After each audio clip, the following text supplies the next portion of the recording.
Hey, welcome to World Entertainment, and here we are in 2025. We're a month away from James Gunn's Superman hitting the big screen, and he's come out once again to kind of push the narrative of why Henry Cavill is no longer Superman. And he's moved the goalposts once again. We keep hearing him saying all these different things. He's also been taking shots at Snyder fans, once again calling them toxic and leaning into that crap. We're not looking at that stuff. I really don't care at this stage about that. There is something about the Snyder hardcore fans want to boycott and disrupt the opening of this Superman. This is all BS, by the way. Like, you'll get a couple of people showing up going, oh, boycott the movie. No one's going to care. No one's listening to them. But the Henry Cavill situation, the best way for people not to get angry about Henry Cavill not being Superman anymore is possibly, here's an idea, just thinking out of the box here, stop talking about it. But no, James Gunn has once again weighed in on the whole Henry Cavill, and now he's trying to say, oh, Warner Brothers never wanted Henry Cavill, and in fact it was their decision to get rid of him. So let's have a look at this, because there's a big article here on that Park Place with this. We're going to look at a good chunk of it, not all of it, so if you want to see all of it, head over there. But it is interesting, and you just see where he changes the narrative and stuff like that, and where it gets confused and doesn't make sense and all that stuff. So with that being said, James Gunn is leaning hard into a new narrative on the recasting of Henry Cavill ahead of Superman's July release. But fans who've followed the DC Universe rollercoaster for the last 5 years aren't buying it. In a new interview with Entertainment Weekly, Gunn claimed that Warner Brothers had always planned to recast Henry Cavill before he ever stepped foot on the DC lot to direct The Suicide Squad in 2021. So already you can see where he's now moving the goalposts. So he said this: the studio wanted a new actor to play Superman after Cavill. Keep that part in mind for what he's saying. So it was never more messy than it is now, Gunn said, positioning himself as an innocent bystander caught in the chaos. But this version of events doesn't square with the public timeline or Gunn's own past statements. In fact, it conveniently rewrites years of contradictory decisions, cameos, and false restarts involving Cavill's Superman. Let's break down the facts. Now, just before we break down the facts, isn't it funny how he's saying Warner Brothers wanted to get rid of Henry Cavill even before I took over for the Suicide Squad, and yet his statement is they wanted a new actor to play Superman after Cavill.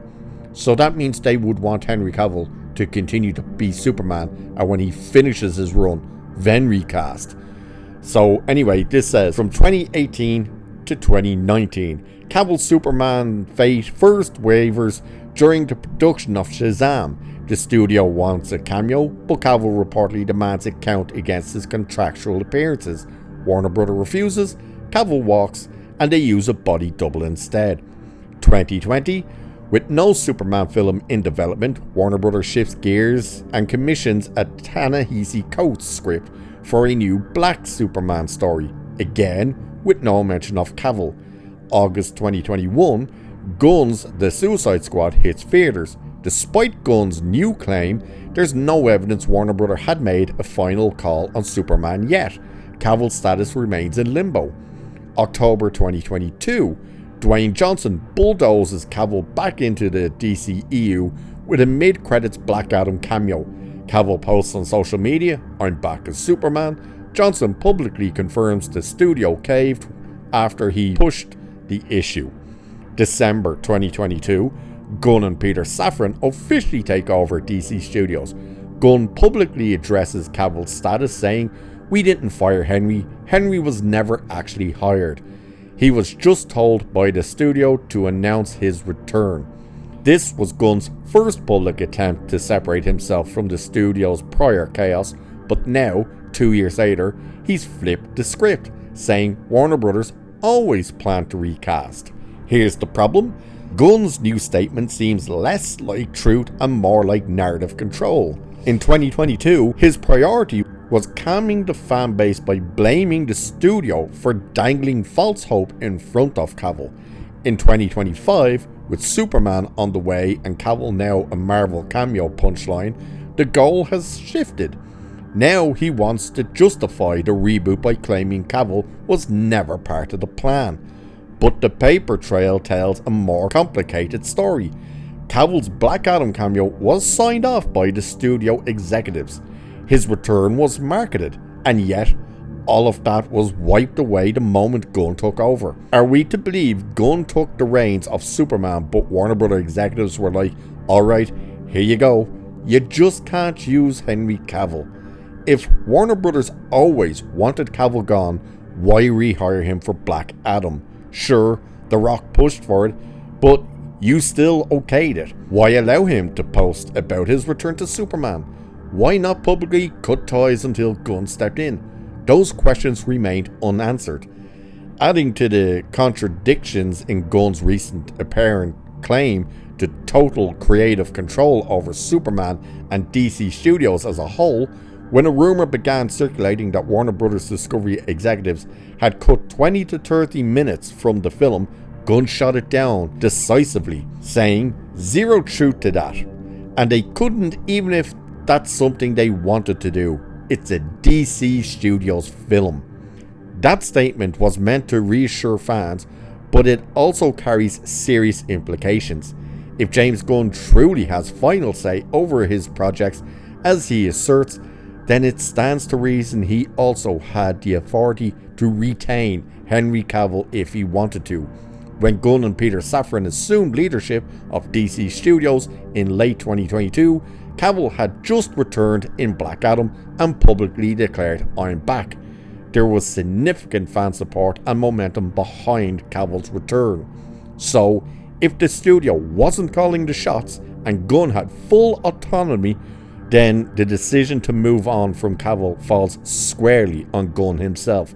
He claims that Cavill's recasting was always the studio's plan, loses weight when he simultaneously insists the studio doesn't dictate his creative decisions. And again, this article goes on, so if you really want to keep looking at that, you can. But yeah, that is the thing. He keeps changing what the argument is. This whole, oh, we didn't fire Henry. Henry was never cast, even though he had just returned to the role in Black Adam. He had made the statement.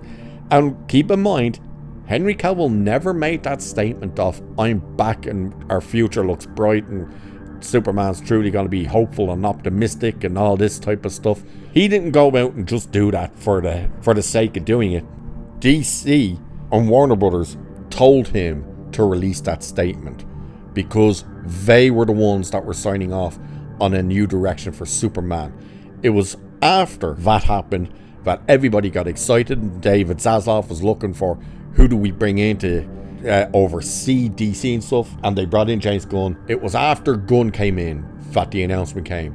Henry Cavill is being recast as Superman. That's going to be an all new, all different Superman. Fans went nuts. Then James Gunn came out with the statement of, oh, that's not me, he was just never hired. Then it changed to, well, you know, it's the fact that he's a bit too old and we need a younger. Then he changed it to, well, the studio didn't really want them. And now he's changed it to, well, the studio never had plans for him to continue on. And then he added in to his whole, the studio has no say because it's a DC thing and I'm DC. And then people have pointed and say, so you did have the decision over Henry Cavill.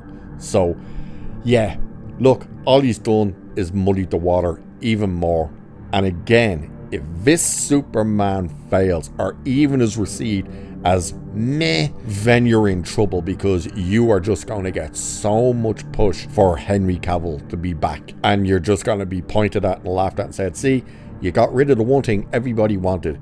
You kept a lot of the other stuff, like your wife and your brother and your friends, but you got rid of the one element that everybody was excited for. So he better hope and pray that this Superman next month is one of the biggest, if not the biggest, of all superhero movies.